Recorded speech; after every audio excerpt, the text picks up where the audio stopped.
Sometimes, the ability to turn the hates and pains in us to do good shows how great one can be. Welcome to Magician Recaps Explains. We are telling a story of the most loved villain to ever lived. Let's jump into it. This is a sequel to the first Maleficent film or story. The film opens in the moors. Three men approach a tree where little mushroom fairies are hiding. The man attempts to grab them, and he manages to get a few. They are stopped and attacked by a creature with large horns. Two of the men are killed by this creature, while one escapes with one of the little mushroom fairies. He returns it to the kingdom of Ulstead for an unknown purpose. It has been 5 years since Maleficent, Angelina Jolie, became guardian to Princess Aurora, Elle Fanning, after saving her from her father, King Stefan. But the story about Maleficent has been twisted to continue painting her as a villain. In the present day, Aurora is now Queen of the Moors, presiding over all magical creatures. The fairies Snodgrass, Imelda Stanton, Thistlewit, Juno Temple, and Flittle, Leslie Manville, come by to tell Aurora something, along with a little porcupine fairy called Pinto. She steals Aurora's crown and leads her to chase after her, only for Aurora to fall in the river. As she walks out, she is met by Prince Philip Harris Dickinson. Aurora realizes what is going on, and Philip proposes to her. She accepts, to the delight of all the fairies. However, Diaval, Sam Riley, overhears this and flies over to tell Maleficent. Before he can finish his sentence, a very unhappy Maleficent swoops down to go find Aurora.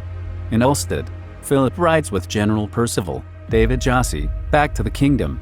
Like most of the other people in Ulstead, Percival perceives Maleficent and the merfolk as murderous monsters. Philip goes to his parents, King John, Robert Lindsay, and Queen Ingrid, Michelle Pfeiffer, to deliver the news that Aurora has accepted his proposal. They both congratulate him, and they plan on having both Aurora and Maleficent present for a dinner. Ingrid then moves to a lower level in the castle, where she has several workers forging weapons. She meets a servant of hers, Lixbit Warwick Davis, who is in the process of creating something dangerous by using a particular flower. It is also shown clearly that Ingrid is using the cursed spindle as part of her plan. Maleficent flies down to meet with Aurora. She openly voices her approval over the engagement, but Aurora just wants Maleficent and Philip's family to get along.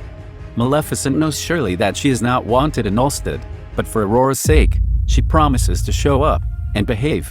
Diaval helps her practice being polite, while Aurora gives her a veil to cover her horns, so as to make the people in the kingdom more comfortable. Maleficent travels with Aurora and Diaval into Ulstead to meet King John and Ingrid. Things first seem wrong when Ingrid deliberately places iron silverware out, knowing fully well how iron hurts fairies. Ingrid starts to pile on by bringing up Maleficent's curse and the disappearance of the men in the moors, suggesting she may have had something to do with it.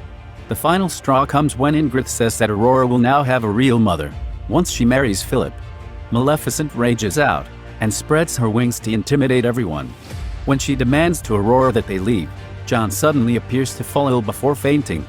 Ingrid makes everyone believe that Maleficent has cursed John, but she denies it to Aurora. When Aurora won't join her, Maleficent flies away. Ingrid has her henchwoman, Gerda, Jen Murray, fire at Maleficent, causing her to fall into the ocean. Moments later, a creature resembling her swoops down and rescues her. John is laid in his bedroom. Aurora and Philip suggest that Ingrid use true love's kiss on him to wake him up. Since she obviously doesn't love him and is, in fact, the one who cursed him, it doesn't work. Gerda then reports to Ingrid about the other creature that grabbed Maleficent. Out of fear, she tells the henchwoman to tell the city that they should prepare for war. Maleficent wakes up to find her wound tended to. She wanders and comes across a gathering of other dark fairies, or fays, including Canal, Chuadella Ejiofor, the one who saved her. Co-leader, Bora, Ed Skrein, sees the humans as the enemy, blaming them for the disappearance of the fairies. They see Maleficent, and Bora goes over to mock her association with a human, thus Aurora. This makes her mad enough to demonstrate her power against Bora, which he actually finds great, as he thinks they can use her power against the humans. Canal then takes Maleficent across the land, which is a hidden society of other fairies that possess unique powers. Canal also shows Maleficent that she is descended from a fairy phoenix, but her ancestor used her power for dark purposes and was crystallized. He warns Maleficent about using that kind of power. Pinto sneaks into the castle and finds the Mushroom Fairy, but she gets captured by Lickspittle and placed along the other stolen fairies. Meanwhile, Aurora is staying in the castle, with Ingrith pretending to be loving toward her, but it becomes clear she is controlling, as she prefers Aurora wear her old wedding dress instead of the one that the three fairies made for her. Lickspittle is then seen to have completed Ingrith's weapon. He shows her how it works. The pieces of the flower are mixed with iron powder to turn it red and make it instantly lethal to fairies. Lickspittle grabs a poor dandelion fairy and causes it to burst into dust with the slightest touch of the powder. Ingrith gets ready to use it and has Gerda invite, or rather, demand, the merfolk to attend Aurora and Philip's wedding. In the midst of a celebration, Maleficent senses something is not right. She flies to the moors and finds that Ingrith's soldiers have taken the flowers. They start to also ambush her and fire iron bullets at her, but Canal dives in to save her, wounding himself. The other fairies fight off the soldiers and return to Lake Canal to rest. Bora proclaims to the other fairies that Ingrith has initiated a war against them, and they will fight together as an army. Maleficent stays by Canal's side as he dies, in which he transfers his essence to her, while he becomes part of the earth. The merfolk begin to arrive in the kingdom for the ceremony. Aurora then senses something from the spot on her finger, where she had been pricked. She comes across Ingrith's secret lair and finds the spindle, which allows her to see that Ingrith stabbed King John with the cursed end. She also discovers that Lickspittle is a pixie who was forced to work for Ingrith after she took his wings. Ingrith finds Aurora and has her guards imprison her. Ingrith has all the merfolk locked inside the chapel as Gerda begins to release the red powder inside, which kills some of the tree folk. Outside, Bora leads the other fairies to fight back, but they are hit with numerous powder bombs, instantly killing some of the men, forcing them to fall back.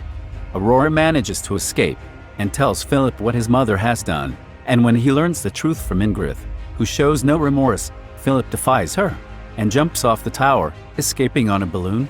Bora swoops down and almost kills Percival when he attempts to strike another fairy, but Philip intervenes.